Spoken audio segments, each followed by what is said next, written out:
mas-uuliyiinta sarsare ee dalada dhalinyarada Somaliland ee Soonyo oo bariyahanba safar shaqo ku marayay gobolada bariga Somaliland ayaa magaalo madaxda gobolka Sanaag ee Ceerigaabo waxa ay ka daafureen mashruuc ballaaran oo loogu magac daray tala wadaag. mashruucan oo socon doona muddo 2 sanadood ayaa diiradda lagu saari doonaa barnaamijyo ku wajahan horumarinta bulshada, hogaaminta iyo xalinta khilaafaadka, kaas oo ay ka faa'iideysan doonaan in ka badan 2,000 oo dhalinyaro ah oo ku kala nool degmooyinka Ceerigaabo, Ceelaf Weyn, Badhan iyo Garadag. waxaana munaasabadii lagu daafurayay mashruucan ka soo qayb galay mas'uuliyiinta sarsare ee dalada Soonyo, gudoomiye ku-xigeenka gobolka Sanaag, isuduwaha wasaaradda dhalinyarada ciyaaraha gobolka Sanaag, xogayaha dowladda hoose iyo dhalinyaro aqoon-yahan ah oo ka kala yimid jaamacadaha iyo degmooyinka uu ka kooban yahay gobolka Sanaag. waxaana ugu horreynba munaasabadii lagu daafurayay mashruucan ka hadlay gudoomiyaha dalada dhalinyarada Somaliland ee Soonyo, Cabdicasiis Ciid Saalax, oo sharaxaad ka bixiyay muhiimadda mashruucan ugu fadhiyo dhalinyarada iyo bulshada gobolka Sanaag. waxaan daafuraynaa mashruuca tala wadaag oo runtii muddo 2 sano ah ka socon doona gobolka Sanaag.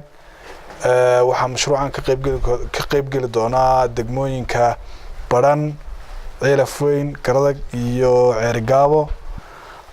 mashruucan waxaa iska kaashanaya midowga Yurub iyo Oxfam iyo Soonyo.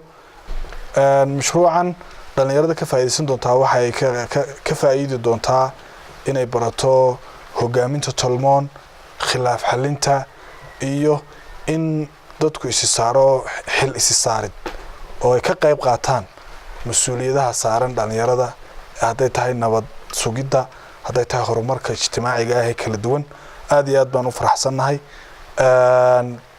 bulshadana waxaan ugu baaqaynaa inay la shaqeeyaan ururada dhalinyarada ee Soonyo ka jira ee gobolka iyo gaar ahaan shaqaalaha gaarka ee mashruucan ka shaqeyn doona.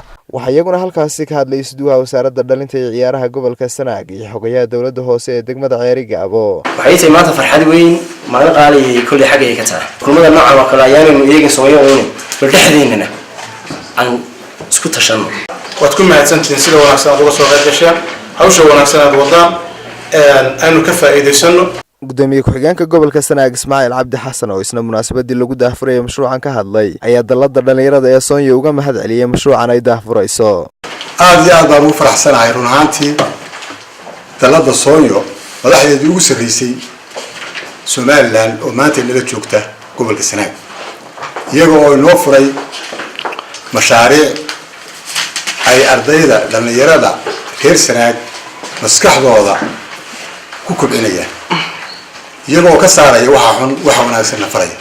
dhinaca kalena waxa ay mas'uuliyiinta dalada Soonyo kulamo la qaateen gudoomiyaha gobolka Sanaag Maxamed Axmed Caalin Tiimbaro, maayirka magaalada Ceerigaabo Ismaaciil Xaaji Nuur iyo madaxda jaamacadaha kala duwan ee gobolka Sanaag, iyadoo kulamadaasna lagaga wada hadlayay mashaariicda horumarinta bulshada iyo dhalinyarada gobolka Sanaag.